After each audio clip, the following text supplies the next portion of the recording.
سوال میرے پاس آیا ہے جی کہ کیا بالکل آپ سیکشل ایکٹیویٹی شادی سے پہلے نہیں کرتے یا ہینڈ جاب وغیرہ کا آپ نے استعمال نہیں کیا، غلط ایکٹیویٹی میں نہیں پڑے رہے، اس کے باوجود بھی آپ ویک ہو گئے ہیں؟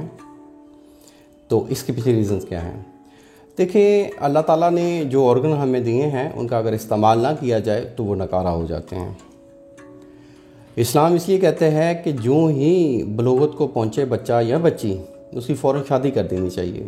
ہمارے ہاں موسٹلی کیا ہوتا ہے، 17-18 سال کا بچہ ہوتا ہے یا بچی ہوتی ہے، اس کے بعد اسٹڈی کو 24-25 سال کی ایج میں کمپلیٹ ہو رہی ہوتی ہے، اس کے پیچھے پھر آگے مقصد دے دیا جاتا ہے کہ جی آپ ڈگری کمپلیٹ کرنے کے بعد جاب ہولڈر ہوں گے یا ہوں گی، اپنا جہیز خود بنائیں گی یا اپنے شادی کے خرچے خود اٹھائیں گے، تو اس کے بعد ہی آپ کی شادی ہوگی۔ یہ سراسر غلط ہے، اور یہی ہماری سوسائٹی میں، ہمارے معاشرے میں بگاڑ کا سبب بن رہا ہے۔ بچوں کی جلدی شادی کریں تاکہ یہ معاشرہ ہمارا برائیوں سے پاک ہو۔ تھینک یو، جزاک اللہ۔